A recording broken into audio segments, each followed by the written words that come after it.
딛고 이렇게 단계적으로 돼야 될 것 같은데 사실은 그렇지가 않아요. 이거 이제 토마스 쿤이라고 한 사람이 쓴 세계적으로 유명한 그 이론이에요. 그러니까 패러다임 시프트라고 하는. 그러니까 이건 이제 패러다임 시프트를 갖다 보여드리면은 어떻게 하다가 어떤 분야에서 100년, 200년 세월이 가면 그 패러다임이 형성이 돼요. 이 패러다임이 만드는 건 뭐냐면 통상과학이라고 하는 거예요.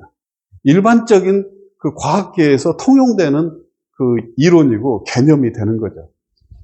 이 통상과학이 형성이 되면은 이 통상과학을 통해서 다 모든 걸 설명하려고 해요. 예를 들어 우리가 전기에 대해서 어떤 통상과학이 설명하면은 이걸 통해서 전기, 자기 이런 것들 다 설명을 하죠. 그러니까 여기서 벗어나는 이론은 그건 다 이단이에요. 그러니까 여기서 있어야 돼요. 근데 가끔 보면은 이 통상과학으로 설명되지 않는 부분도 가끔 있어요. 그러니까 이런 걸 보고 이제 변칙 사례라고 하는데 이 변칙 사례가 나타나면 왜 이 상황은 그 변칙이었는가 하는 것을 설명을 해요. 이걸 보고 패러다임 내에서 설명을 하는 거죠. 그러니까 뭐 다 잘 디자인했는데 이 통상과학이 잘못된 것이 아니라 통상과학이 사회에 나와서 이 적용되는 데 있어서 어떤 기술적인 문제 때문에 발생하는 그런 것들은 다 대부분 패러다임 내에서 해결이 돼요. 그런데 어찌 보면은 그렇게 해석이 안 되는 경우가 있어요. 너무 문제가 많이 발생하는 거예요. 오히려 이 통상과학으로 설명되는 것이 오히려 예외가 되는 경우가 있어요. 그게 어떤 경우냐면 암 환자가 와서 그 표적 치료를 했더니 어떤 사람은 치료가 되는 거예요. 여러분 이 상황 어떻게 생각하세요? 거의 대부분이 치료가 되고 어떤 사람이 치료가 안 되는 사람이 있으면 이게 변칙사례 이렇게 되는 거죠. 근데 그게 아니라 거의 대부분이 사망하고 어떤 드문 사람이 생존할 수 있는 거예요. 그건 어떤 경우? 이거는 위기가 온 거예요. 이 위기라는 것은 바로 통상과학이 잘못됐다는 걸 의미하는 거예요. 그런데 이 통상과학이라고 하는 것은 이것이 잘못되었음에도 불구하고 이 잘못을 깨닫게 하고 그걸 대체할 수 있는 새로운 이론이 나올 때까지는 여기에 의지를 해야 돼요. 게다가 이 통상과학이 형성되는 것은 어디서 생성되냐면 어떤 동네에서 또는 어떤 도시에서 형성되는 게 아니에요. 전 지구 단위에서 형성이 되는 거예요. 지구에 사는 거의 대부분 사람들이 이거를 신봉하는 거예요. 그리고 거기에 그 수많은 도시와 국가에서 일하는 과학자들 이런 사람들이 이 자신의 이 지식으로 얻은 그 직장 이런 것들이 다 어디에 근거해 있어요? 여기에 근거해 있는 거예요. 그러니까 자신들의 지식이 잘못됐다 하는 것을 인정하는 것은 극도로 어려워요. 그래서 새로운 이론이 나와도 이 통상과학에 기초한 사람들은 새로운 이론을 거부할 수밖에 없어요. 그래야 자기에게 살 길이 생기는 거죠. 암 환자가 죽느냐 사느냐 하는 것보다 자기가 죽느냐 사느냐가 더 중요해요. 그러니까 새로운 이론을 막는 거예요. 그러나 나중에 도저히 어찌할 수 없을 정도로 정보가 쏟아지고 수많은 사람들이 새로운 통상과학의 잘못을 지적하고 그걸 대체할 수 있는 이론을 내게 되면 그때 비로소 혁명이 일어나는 거예요. 그러니까 예를 들어 이게 이제 정부에서 어떤 정부가 잘못됐다고 해서 그거를 지적하는 사람들이 있다고 해서 그 몇 사람 지적으로 해서 정부가 무너지지 않아요. 그 잘못이 계속 쌓여서 수많은 사람들이 그 문제에 지적할 때 그럼 정부가 이제 붕괴되고 그래서 혁명이 일어나고 새로운 그 과학의 위치를 대체하는 거죠. 그러니까 이것이 쉽게 일어나는 게 아니에요. 그러나 이 과정은 꼭 있어야 되고 이거는 거의 100년이나 200년에 한 번씩 일어날 정도로 드문 일이에요. 왜냐하면 지구 단위의 사람들이 신념이 전환돼야 되는데 얼마나 어려운 일이겠어요. 다음 슬라이드. 요 단계, 지금 여기 특히 암 환자를 다루는 경우에 있어서 지금 여기에 와 있는 거예요. 통상과학으로 설명이 안 돼요. 우리가 지금 처하고 있는 것들이. 그렇게 엄정한 과학의 기초 위에 있는 표적 항암제가 실제 암 환자에서 사실 별로 힘을 발휘하지 못하고 있는 거. 이게 인류의 생명과학이 아직 결론에 도달하지 못한 거예요. 우리는 요 사이클을 얼마나 많이 돌려야 될지 몰라요. 앞으로 점점 발전해야 되는데 지금은 다 여기 머물러 있어요. 다시 한 바퀴도 못 돌고 있죠. 다음 슬라이드. 표적항암제가 뭐가 문제냐면 암세포만 선별적으로 죽일 수 있는 기술이 필요한 거예요. 근데 이 감염병은 미생물을 잡는 건데 미생물의 생존 원리는 인간 세포의 생존 원리하고 많이 달라요. 그러니까 미생물만 선택적으로 죽이는 게 가능해요. 이렇게 해서 인간은 항생제를 개발하고 함으로써 대성공을 거둔 거죠. 근데 암은 어떠냐면 암은 우리 몸에 원래 정상세포였어요. 그러니까 정상세포하고 암세포는 생존 원리가 똑같아요. 약간 다르긴 하지만 그게 거의 구별하기 어려워요. 그러니까 이 구별이 굉장히 어려운 거예요. 암세포와는 원리가. 그래서 여기 초가상간에 이 빈대를 잡기 위해서 불을 지를 일이 마구 생겨요. 그러니까 빈대만 잡아야 되는데 이게 초가상간까지 다 태우는 일이 이제 생기는 거죠. 이걸 어떻게 해야지 피할 수 있을까? 어떻게 하면은 암세포만 선별적으로 완벽하게 제거할 수 있을까? 그것이 만약에 가능하다면 그럼 암을 정복할 수 있는 길도 생기겠죠. 다음 슬라이드. 그 힌트가 제가 여기 시계가 없어가지고 어디 괜찮습니다. 저희가 1시 식사니까 혹시 네. 한 45분 한번 얘기해 주시고 네. 이 암의 정의를 살펴보면 이제 암은 워낙 다양하기 때문에 한마디로 정의할 수 있는 그런 건 없어요. 근데 이제 요거는 미국 NCI라고 하는 미국의 내셔널 캔서 인스티튜트에서 한 정의한 겁니다. 근데 이 정의도 불완전해서 백혈병은 같은 이런 혈액암은 여기에 안 돼요. 여기는 이제 고형암만 설명하는데 고형암에 대해서는 적어도 이것이 굉장히 잘 설명하고 있어요. 이제 여기는 뭐냐면 분열해서는 안 될 세포가 분열하고 죽어야 할 세포가 죽지 않아서 생성된 세포 덩어리. 이게 미국 NCI에서 정의한 암이에요. 이 분열해서는 안 될 세포가 분열하는 이유는 제가 앞서 설명드렸죠. 암 유전자 돌연변이 때문에 그런 거예요. 근데 죽어야 할 세포가 죽지 않는 건 뭘까요? 이건 또 다른 분야가, 이거는 암 억제 유전자의 문제인 거예요. 암 억제 유전자가 죽어야 할 세포를 죽이게 돼 있어요. 근데 이 암 억제 유전자가 이 죽어야 될 세포를 얼마나 잘 선별하고 얼마나 효과적으로 죽일 수 있느냐. 이건 이제 암을 정복할 수 있는 데 대해서 이 부분이 가지는 가치가 달려 있겠죠. 근데 어쨌든 암 억제 유전자가 제 역할을 하고 있으면 죽어야 할 세포는 죽게 돼 있어요. 근데 어떤 이유로 해서 이 암 억제 유전자의 기능이 떨어지게 되면 죽어야 할 세포가 죽지 않는 거예요. 근데 여기서 중요한 건 뭐냐면 이 죽어야 할 세포가 어떤 세포일까요? 죽어야 할 세포는 많지 있지만 암의 연구 분야에서 볼 때는 분열해서는 안 될 세포가 할 때 이 세포는 죽어야 할 세포인 거예요. 그러니까 이게 제대로 작동하고 있으면 이것은 일어날 수가 없는 거예요. 그럼 어떻게 돼요? 암은 안 만들어지는 거죠. 만약에 암이 생긴 다음에도 죽어야 할 세포가 죽지 않아서 암이 생긴 후에도 죽어야 할 세포가 죽게 되면 어떻게 됐어요? 그러면 그 덩어리를 만들고 있는 암 덩어리 세포들은 분열해서 안 돼서 지금 분열하고 있는 것들이에요. 그러니까 이걸 다시 복구시킬 수 있으면 그럼 이것도 다 죽게 돼 있어요. 그러니까 저 원리를 따르면 죽어야 할 세포가 죽지 않아서 생긴 이런 현상을 죽어야 할 세포가 죽게 만들면 암은 자연히 없어지게 돼 있는 거죠. 근데 문제는 이 죽어야 할 세포를 어떻게 구별해서 어떻게 효과적으로 죽일 수 있느냐. 이게 이제 큰 문제겠죠. 다음 슬라이드. 암이 왜 재발하는가 하는 것을 깊이 생각해 볼 필요가 있어요. 근데 많은 사람들이 특히 이제 의료계에 종사하는 의사 선생님들은 암의 재발을 어떻게 이해하냐면 드러그 리지스턴스로 이해를 해요. 이거 양리학 시간에 많이 배우는 거예요. 이 약물이라고 하는 거는 우리 몸에 들어가면 이게 간을 거쳐서 대사되고 그 다음에 이게 조직에서 가서 역할을 하다가 또 다시 혈액으로 빠져나와서 이제 소변으로 배설되게 돼 있어요. 이 약물이 그냥 들어가서 우리 몸 안에 그냥 분포되는 게 아니에요. 여기서 간과 이게 신장과 이렇게 다 돌아다니면서 분해되고 변형되고 한단 말이에요.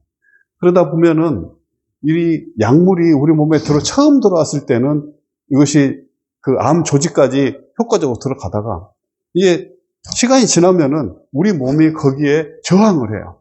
그건 이제 그 드러그 리지스턴스라고 하는데, 그런 드러그 리지스턴스가 생기는 원리, 그 이유는 굉장히 많아요. 간이 약물을 마구 대사시켜버릴 수도 있고, 또는 그 배설을 확실히 높여가지고 혈중 농도를 낮출 수도 있고, 또는 암 조직에서 그 약물을 받아들이는 그 장벽이 높아져서 이 약물이 암세포에 잘 못 들어가게 될 수도 있어요. 여러 가지 이유로 해서 드러그 리지스턴스가 생기는 거예요.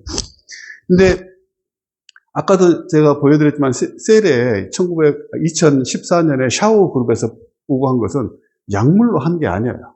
암 유전자를 유전공학 기법으로 그냥 강제로 억제시켜버린 거예요. 그래도 재발해요. 그러니까 이런 것은, 이 재발은 드러그 리지스턴스라고 하는 표현으로 이해하기는 적절하지 않은 거죠. 그럼 왜 그런 일이, 이런 재발의 현상이 생기느냐 하는 것은 폐암에서 굉장히 잘 연구되어 있어요. 여기 보면은 폐암의 EGFR 돌연변이 뮤테이션은 그 폐암 환자 약 25%에서 관찰되는 그 돌연변인데, 대부분 첫 번째 돌연변이는 L858R로 많이 관찰돼요. 여기서 이제 관찰되면, 저 돌연변이를 가지고 있으면 이 제피티립을 쓰면은 아주 잘 들어요. 근데 이 L858R 돌연변이를 가진 환자에게 제피티닙을 쓰면 1, 2년 내에 재발한다고요. 이 재발한 환자의 암 조직을 살펴보면 여기에 T790M 돌연변이가 새로 들어가 있어요. 이게 2차 암 유전자 돌연변이에요. 근데 여기서 중요한 건 뭐냐면, 이 2차 암 유전자 돌연변이가 어디서 발생했다는 거예요. 예를 들면 처음에 폐암이 생겼는데 거기에 1회사를 주면은 암세포가 거의 없어져요. 관찰되지 않을 만큼 없어져요. 물론 전혀 완전히 없어지는 건 아니에요. 극소수가 살아남긴 하지만 이제 외부에서 봐서는 안 보여요. 그 극소수의 암세포에서 2차 돌연변이가 들어간 것인지, 아니면은 이 사람이 원래 유전적으로 암 유전자 돌연변이에 노출돼가지고, 또는 그 거짓말을 많이 하고 나쁜 짓을 많이 해서 이렇게 벌을 받아서 2차 암 유전자 돌연변이가 확률이 높든지, 뭐 어느 쪽인지를 살펴보면 이 T790M 돌연변이를 가진 그 암세포는 L858R 돌연변이도 가지고 있어요. 이게 무슨 뜻이겠어요? 이 2차 재발한 2차 암 유전자 돌연변이를 가진 이 세포는 그 기원이 여기 암에서 기원했다는 거예요. 그렇지 않겠어요? 그렇지 않으면 이 돌연변이까지 두 개를 가질 수가 없어요. 그러면 이건 너무너무 신기한 거예요. 게다가 이걸 치료하기 위해서 아파티닙을 환자에게 주잖아요. 그럼 또 치료가 됐다가 또 1, 2년 내에 재발해요. 이 재발한 환자를 봤더니 이번에는 C797S 돌연변이를 또 가지고 있어요. 이 T797S 돌연변이를 가진 사람은 L858R 돌연변이도 가지고 있고 T790M 돌연변이도 가지고 있고 이것도 가지고 있는 거예요. 그러니까 이 암 유전자 돌연변이가 나타나는 그 확률이 뭐 상상을 표현하지 못하게 증가한 거예요. 이거를 이제 말로 표현하면 어떻게 되냐면요, 우리 몸은 세포가 60조 개 정도 돼요. 근데 60조 개의 세포에서 암 유전자 돌연변이가 생겨가지고 암이 생기려면은 보통 나이가 60대 정도 돼야 돼요. 그 이전에는 잘 안 생겨요. 뭐 없는 건 아니지만, 그러면은 60조 개의 세포에서 한 개의 암 유전자 돌연변이 세포가 발생할 확률인데 60년이 걸린다고 하면은 이게 암 치료를 해가지고 남아있는 암세포가 얼마나 될까요? 많아봐야 얼마 안 될 거예요. 그걸 이제 뭐 우리는 그 숫자를 셀 수가 없으니까 한 1억 개 정도 된다고 해봐요. 60조 개 1억 개면은 60만 분의 1이 되겠죠. 그런데 이 60만 분의 1에서 두 번째 암 유전자 돌연변이가 나타나는 시간이 1, 2년밖에 안 돼요. 첫 번째 암 유전자 돌연변이가 나타난 데는 60년이 걸렸는데 여기는 1, 2년밖에 안 돼요. 그러면은 이 확률은 아까 세포 숫자는 60만 분의 1이잖아요. 근데 이게 또한 최소한 10배 정도 됐잖아요. 10배도 넘죠. 600만 배, 뭐 조금 더 급하면 1000만 배 정도 이 암 유전자 돌연변이 발생 확률이 높아진 거예요. 너무 신기하잖아요. 왜 이 사람이 사는 환경은 똑같아요. 그런데 왜 암 유전자 돌연변이가 일어날 확률을 일단 한 번 암에 생겼던 그 암세포는 1000만 배 이상 암 유전자 돌연변이 들어갈 확률이 높아진 거예요. 이거를 설명할 수 있는 유일한 가능성은 첫 번째 암이 생겨날 때 암 유전자 돌연변이 뿐만 아니라 다른 뭔가 굉장히 중요한 사건이 있었어야 돼요. 그러니까 여기서 이렇게 오는 1000만 배 이상의 그 강력한 암 유전자 돌연변이 확률이 이렇게 높아져 버린 거예요. 일이 벌어진 거죠. 여기가 암세포에서 2차 돌연변이가 발생, 이 2차 암 유전자 돌연변이는 암세포에서 발생한 거예요. 정상세포에서는 안 일어나는 거예요. 정상세포 일어나려면은 훨씬 더 오랜 시간이 있어야 돼요. 얼마나 오랜 시간이 있어야 될까요? 100만 년 이상의 시간이 있어야 돼요. 그러니까 우리는 정상적이라면, 즉 아까 우리가 관찰과 해석 분야에서 암 유전자 돌연변이가 암 발병의 필요 충분 조건이라면, 그러면 암 환자에게 암 치료를 하고 암 치료한 사람이 재발하기 위해서는 100만 년 이상의 시간이 있어야 돼요. 근데 그렇지 않고 1, 2년 만에 생기잖아요. 그건 100만 배 이상, 1000만 배 이상의 암 유전자 돌연변이 확률이 높아졌기 때문에 그래요. 그만큼 엄청나게 높은 암 유전자 돌연변이 발생 확률을 높일 수 있는 그 요인이 도대체 뭘까요? 이제 그거를 이해하는 게 이제 굉장히 중요하죠. 다음 슬라이드. 이게 이제 그 세렌디피티적인 거예요. 아까 이 비행기 그 총알자국 말씀드렸잖아요. 그 말씀을 먼저 드렸던 이유는 이거를 설명하기 위한 거예요.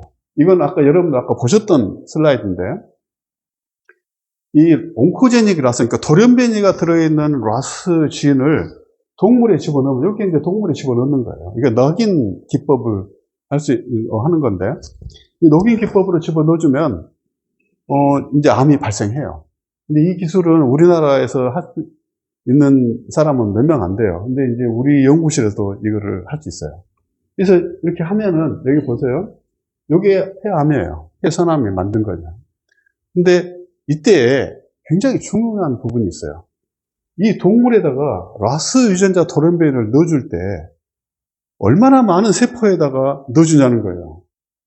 이게 수천만 개의 세포에 암 유전자 돌연변이를 넣어주는 거예요. 그런데 실제로 암이 생기는 건 어때요? 몇 개 안 생겨요. 여기 보면 몇 개의 세포만이 암을 형성하는 거예요. 여기는 이제 암세포는 안에 굉장히 많겠죠. 근데 이제 암은 클로날 디지즈이기 때문에 한 개의 암세포에서 굉장히 더 늘어난 거예요.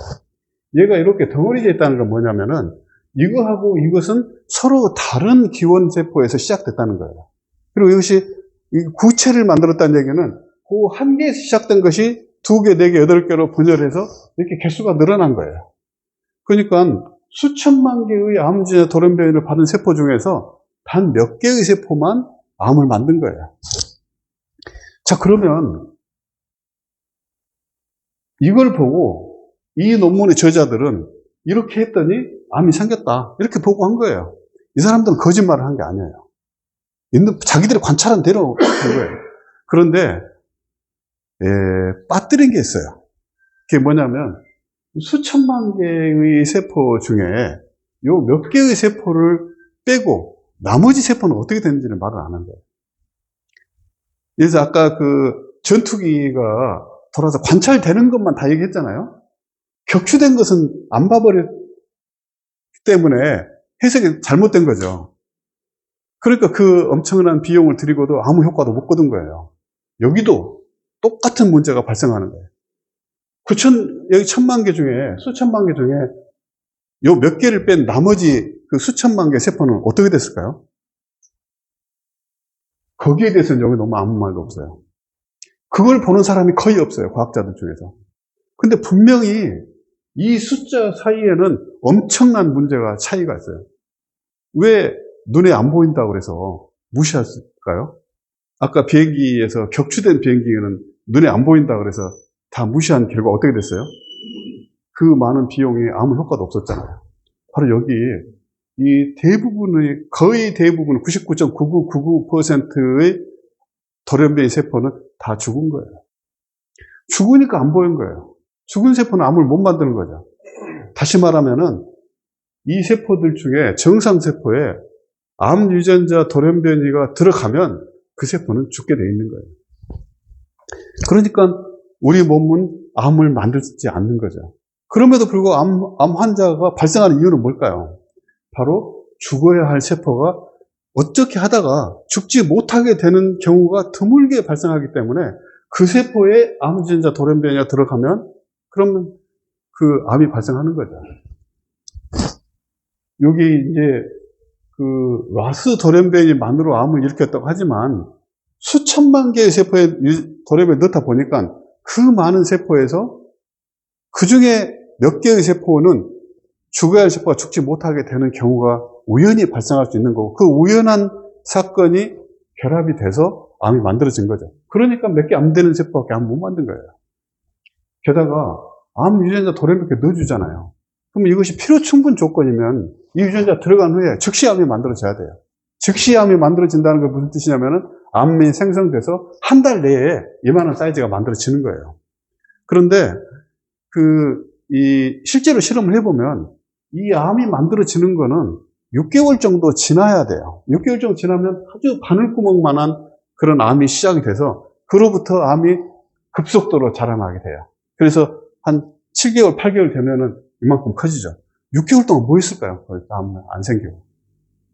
바로 죽어야 될 세포가 죽지 않게 되는 그런 예기치 않은 사고가 발생하기 위해서는 그만한 시간이 필요한 거예요. 수천만 개의 세포하고, 그 다음에 거기서 어떤 우연한 사건이 일어나기 위한 6개월 이상의 긴 시간이 있어야만 그런 암을 발병시킬 수 있는 두 번째 사건, 죽어야 될 세포가 죽지 않게 되는 사건이 일어나게 되고, 결과적으로 암이 발병하게 되는 거예요. 다음 슬라이드.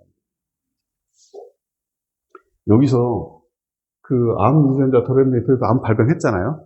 이거는 다시 보면은 암 유전자만으로 암이 생긴 게 아니에요.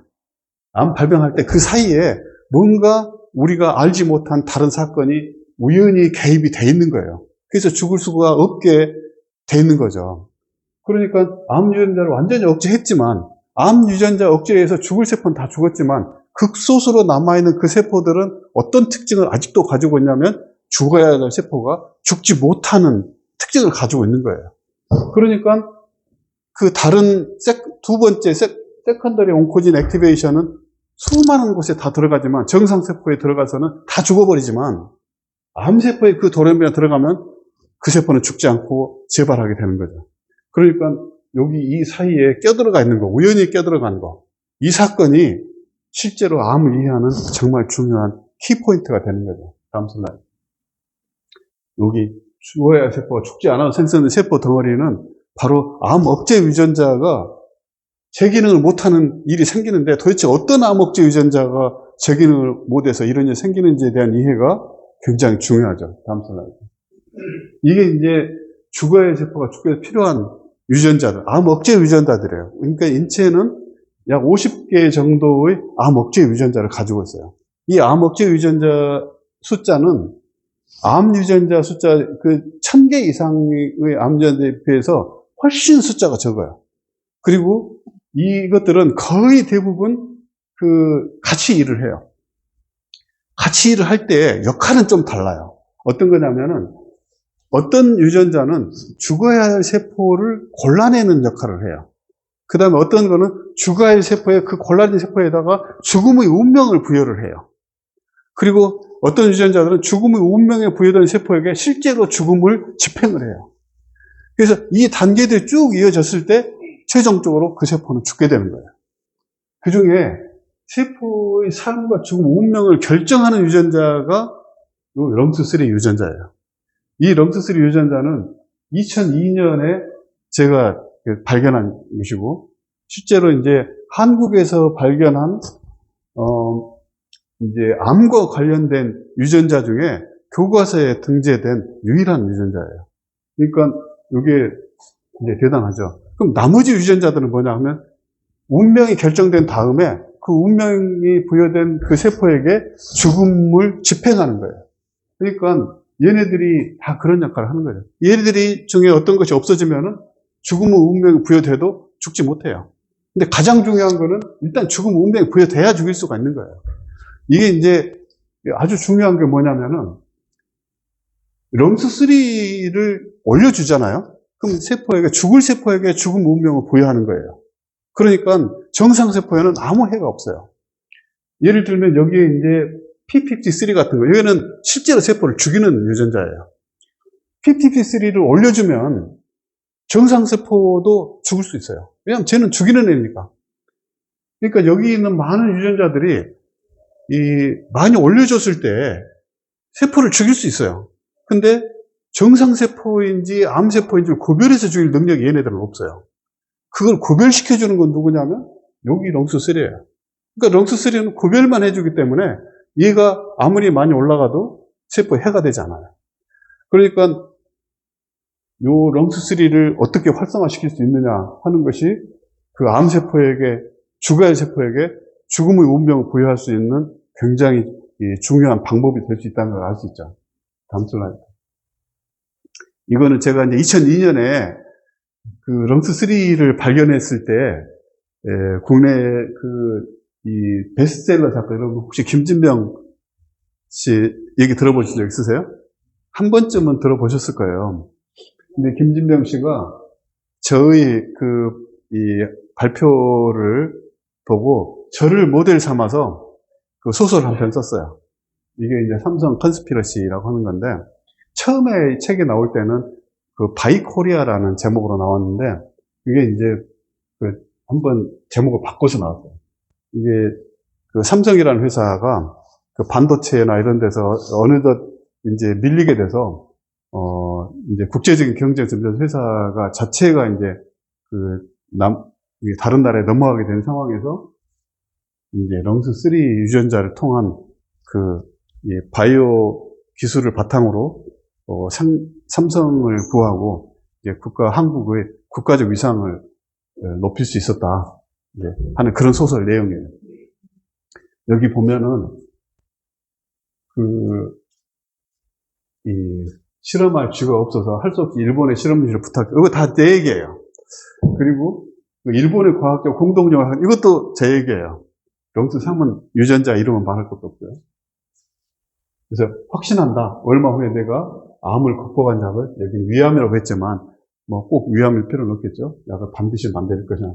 근데 여기 이 글이 그 책이 나온 지가 2003년이니까 그러니까 제 논문이 나간 게 2002년이고 이 책이 나온 거, 소설책이 나온 게 2003년이고 이제 지금 2024년이잖아요. 20년이 흘렀어요. 20년 동안에 뭐를 했는가? 그게 이제 지금 오늘 말씀드릴 내용입니다. 다음 슬라이드. 요게 이제 2019년에 제가 네이처 커뮤니케이션 발표한 논문인데, 2002년에 발견했던 그 렁스3라고 하는 유전자가 암을 억제한다는 거는 오래 전부터 이제 알고 있었지만, 어떻게 억제하느냐 하는 것은 모르고 있어요. 그게 17년간 걸렸어요. 2002년에 렁스3가 암 억제 유전자다. 암을 억제한다. 근데 어떻게 억제하느냐? 그 질문에 답하는데 17년이 걸렸는데, 이게 이제 이 파이오니어 팩터 오브 리스트릭션 포인트. 이 리스트릭션 포인트는 세포의 운명이 결정되는 시점이에요. 그 운명이 결정되는 시점을 지배하는 인자라는 뜻이에요. 그래서 렁스3가 있어야만 세포는 올바른 운명이 부여될 수 있고, 이 렁스3가 없으면 올바른 운명을 부여할 수 없기 때문에 결과적으로 죽어야 할 세포가 죽을 수 없게 되는 거예요. 여기서 가장 중요한 그 죽어야 할 세포라고 하는 것은 이 논문에서 보여준 것은 암 유전자 돌연변이 세포예요.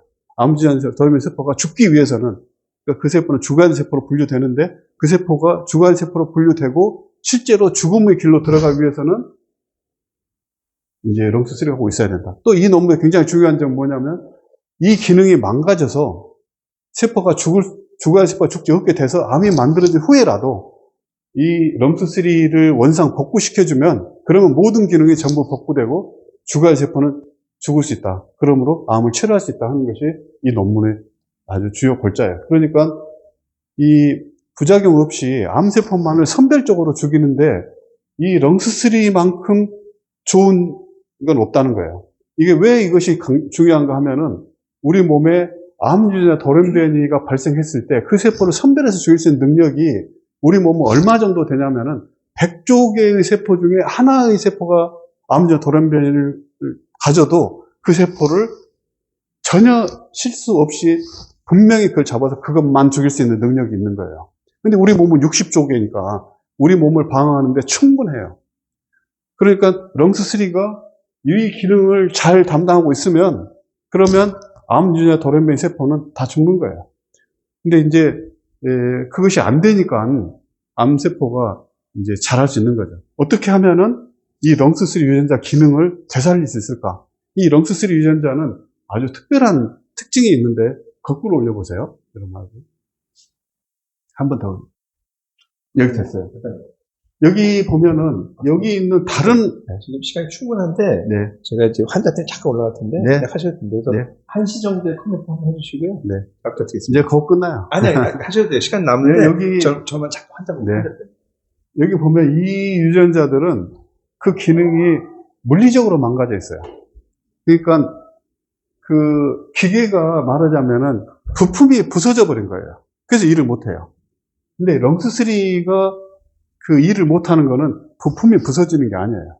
이거는 렁스가 잠을 자는 거예요. 이런 걸 보고 이제 뭐라고 하냐면 그 후생 유전학적 변화라고 해요. 에피제네틱 모디피케이션 때문에 그래요. 그러니까 비정상적인 그 에피제네틱 모디피케이션 때문에 렁스3가 깨어 있어야 되는데 얘가 잠들어 있는 거예요. 잠들어 있는 유전자는 깨울면 돼요. 근데 죽어버린 유전자는 살릴 수가 없어요. 얘네들은 다 죽어버렸어요. 암세포에서. 그러니까 이거를 살려내는 것이 가능하다는 거예요. 이론적으로. 다음 슬라이드. 다음. 근데 이 렁스3가 그 기능이 억제돼서 주가의 세포가 죽도록 그 죽음의 운명을 부여하지 못하는 것이 암과 얼마나 밀접한 관계가 있느냐 하면은 이 폐암 같은 게 75%, 방광암 72%뭐 이렇게 굉장히 많아요. 전체적으로 다는 아니지만 거의 대부분의 암, 최소한 그 50%의 암에서는 렁스3 활성이 좋아져 있다는 걸 볼 수 있고, 이거는 뭐 한두 편의 논문에서 나온 결과가 아니고 수백 편의 논문, 이 테이블을 만든 게 한 그 10년 전이에요. 근데 그 후로도 굉장히 많은, 뭐 이 300편보다 더 많은 논문들이 나왔을 테고, 아마 1000편 이상의 논문이 이거를 이제 그 지지하고 보여주고 있는 거죠. 다음 슬라이드.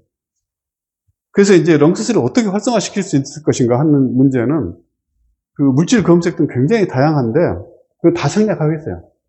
여기 비타민 B3가 렁스3를 활성화시킬 수 있다는 것을 우리가 발견하고, 실제 이 렁스3를 활성화시키는 능력이 암을 치료할 수 있는 능력으로 그 연결되느냐 하는 것을 본 건데, 여기 이제 동물에다가 BBN이라고 하는 발암 물질을 주면은 이 동물은 방광암만 만들어요. 참 놀랍게도. 그래서 여기다가 그 바이타민 그 B3를 주면은 바이타민 B3 양에 따라서 비례적으로 암의 크기가 줄어들어요.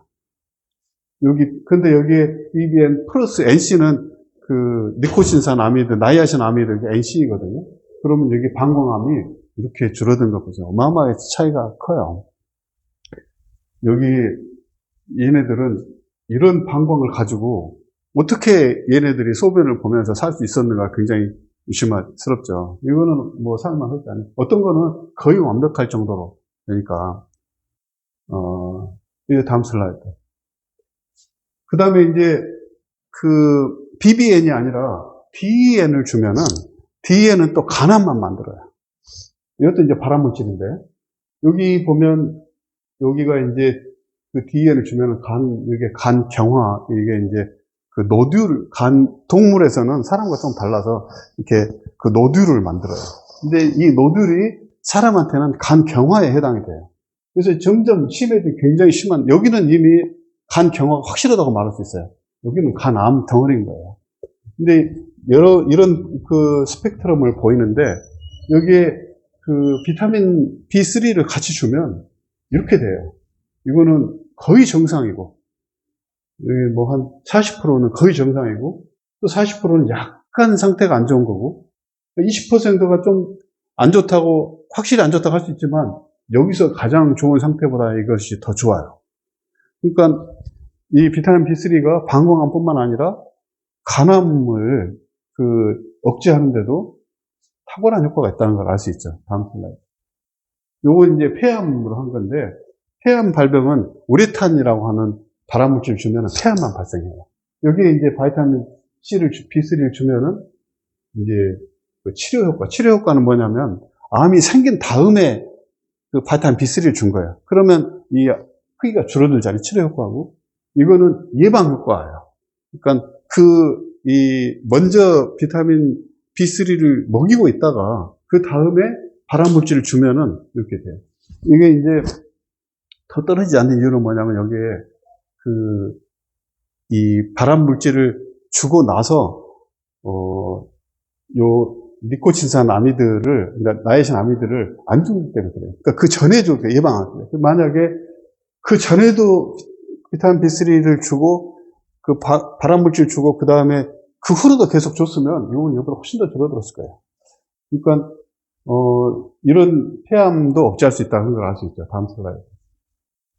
요거는 이제 우리 연구팀이 최초로 고용량 비타민 B3가 암을 억제할 수 있다고 하는 것을 발표한 이후에 굉장히 많은 사람들이 이 연구를 재현했어요. 어떤 과학자가 그걸 발표를 하잖아요. 그것이 사회적으로 도움이 되고, 실제로 이게 특히 이 환자의 건강에 도움될 수 있다 이렇게 생각이 되면 수없이 많은 사람들이 따라해요. 아무도 따라하지 않잖아요. 그건 사람들 관심 없는 거예요. 그러니까 바이타민 B3가 사람 암 환자에게 도움을 줄 수 있다는 게 얼마나 세상에 도움되겠어요. 이 암 치료제 같은 경우는 부작용이 굉장히 심한데, 그 부작용 없이 이런 것이 가능하기 때문에 관심이 집중될 수밖에 없죠. 그래서 수많은 사람들이 이 실험을 재현했어요. 똑같이도 하고, 예를 들어 폐는 똑같이도 하고, 그 다음에 여기 보면은 블레더, 방광도 똑같이 하고, 그래서 발표를 한 거예요. 거의 다 이펙트 오브 튜머는 이니비션. 어떤 데는 넌도 있어요. 여기 보면은 이게 이제 요 우레탄을 주고 여기서는 이니비션 한다고 하고 안 한다 하지만 대체로 다 효과가 다 있어요. 그러니까 그 바이타민 B3를 가지고 그 동물에서 암을 치료할 수 있다, 치료하는데 도움을 줄 수 있다고 하는 거는 이제 누구도 부인할 수 없어요. 너무나 많은 논문들이 이거를 후원하고 있기 때문에. 다음 슬라이드. 비타민 B3를 어떻게 부작용 없이 암을 억제할 수 있냐 하면은, 이게 이제 저희 모델인데, 정상세포가 암 유전자 돌연변이 생기면, 이 세포는 삶과 죽음의 판정을 먼저 받아야 돼요. 이 판정이 올바로 판정되잖아요. 그러면 얘가 다 죽음으로 가는 거예요. 근데 어쩐 이유로 해서 판정이 실패하잖아요. 그러면 2일로 가는 거예요. 그러면 이때 비로소 암세포가 자랄 수 있어요. 현재의 전략은 어떠냐면은, 여기서 이 암 유전자 돌연변이를 억제하는 거예요. 근데 비타민 B3는 그게 아니에요. 다음 슬라이드. 이 궁극적인 전략은 암세포에게 이렇게 이제 암세포에 삶과 죽음의 판정을 다시 받게 만드는 거예요. 아까는 이게 잘못돼가지고 여기를 통과해 왔지만, 이걸 다시 복구시키면은, 이 판정을 다시 하면은, 그러면 다시 판정하게 되고 죽음의 길로 가는 거예요. 그러니까 이 비타민 B3는 암세포를 죽이는 게 아니에요. 비타민 C가 하는 역할은 암세포에게 삶과 죽음의 판정을 다시 받게 해주는 거예요. 죽을 세포는 죽음의 길로 가고, 살 세포는 그냥 살게 되는 거예요. 다음 슬라이드.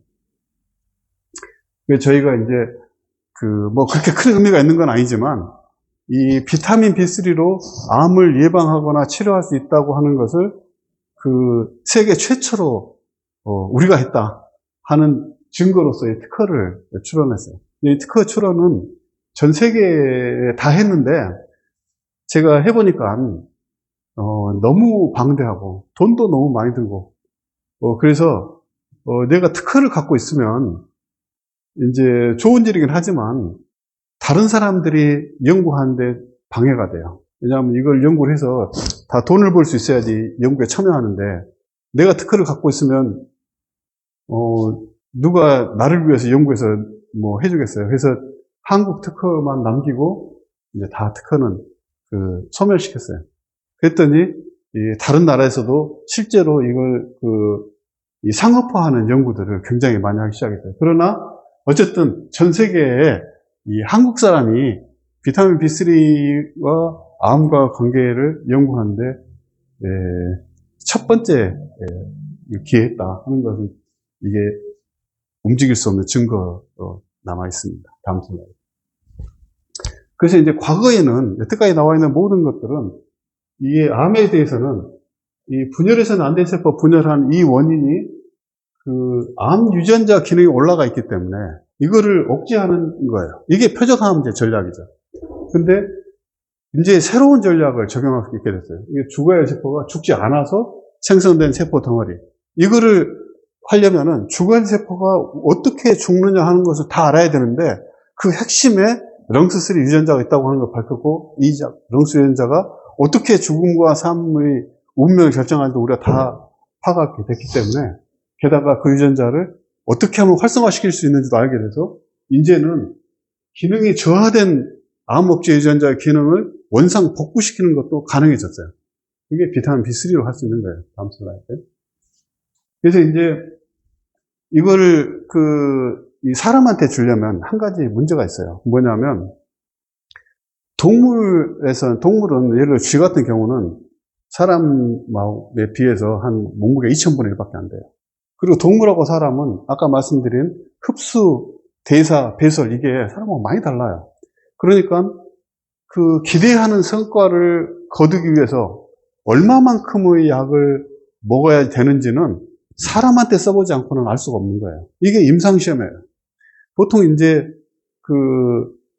어떤 다른 여러 가지 비타민들이 동물 실험을 통해서 이것이 뭐 이러이러한 효과가 있다고 하는 것은 다 입증이 돼 있어요. 그거는 부인할 수 없는 사실이고 동물 실험에 얻어진 효과는 틀림없이 사람한테 효과가 있음을 입증할 수 있고 믿을 수 있어요. 그런 믿음이 없으면은 사람은 동물이나 세포주를 가지고 실험할 이유가 하나도 없어요. 그게 동물과 사람과 연관되기 때문이죠. 그러나 연관되지 않는 점이 있어요. 그건 용량이에요. 얼마를 먹어야지 우리가 기대하는 효과를 거둘 수 있는지는 인간에게 써보지 않고는 절대로 알 수 없는, 그건 계산이 불가능한 영역이에요. 그래서 이제 그걸 하기 위해서 우리가 이제 처음으로 방광암에 이제 실험을 했어요. 왜냐하면 방광암을 했을 때 가장 드라마틱한 효과가 있어요. 그러니까 비타민 B3가 동물 실험에서. 그래서 이제 2009년부터 2012년 서울 아산병원 세브란스병원 동아일보 충북대병원 해서 환자 40명씩 160명을 대상으로 이제 임상시험을 했는데 요게 그 결과예요. 이게 이제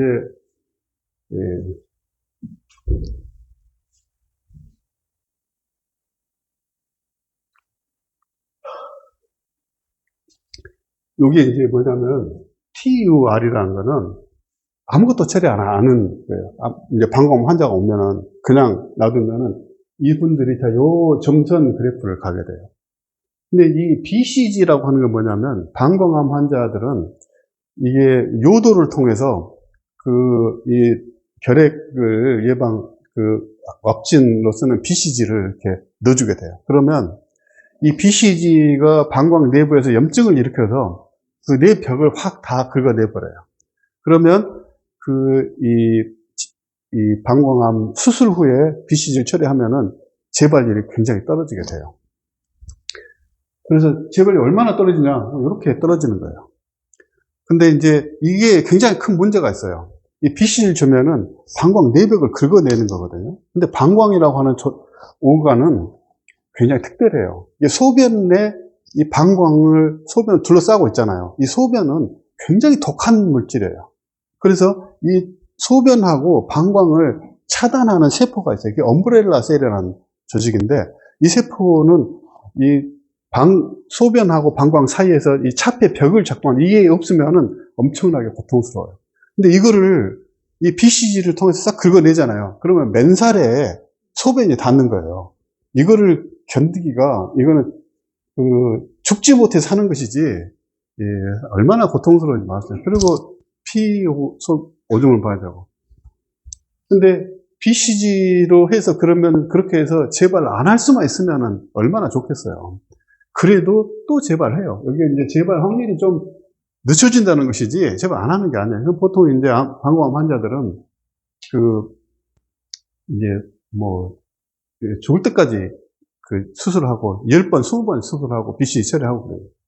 근데 이제 BCG를 처리한 사람을 우리는 대조군으로 했어요. 왜냐하면 앞에 실험이 너무 잘 됐기 때문에 BCG로 해서 이만큼 올라간 것보다 우리 비타민 B3는 더 좋은 효과가 있을 거다. 이렇게 생각하고 이제 임상시험을 디자인했는데 이런 걸 보고 수피어리어 테스트라 그래요. 기존에 있는 것보다 더 좋은 효과. 그래서 이제 방광암 환자 160명에 대해서 이 비타민 B3 250mg, 500mg, 100mg을 주면은 여기에 비해서 확실히 올라가요, 이렇게. 게다가 용량 의존적으로 올라가는 걸 볼 수 있어요.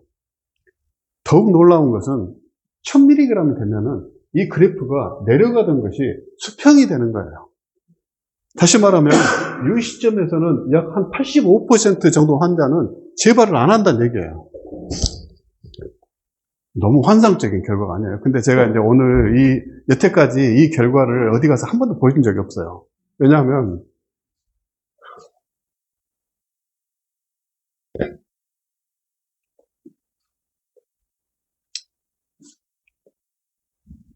마음이 너무 아파서 그래요.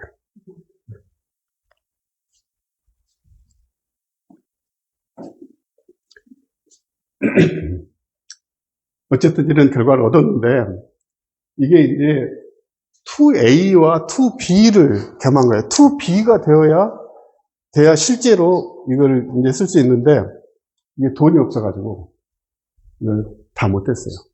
이게 중간 결과예요.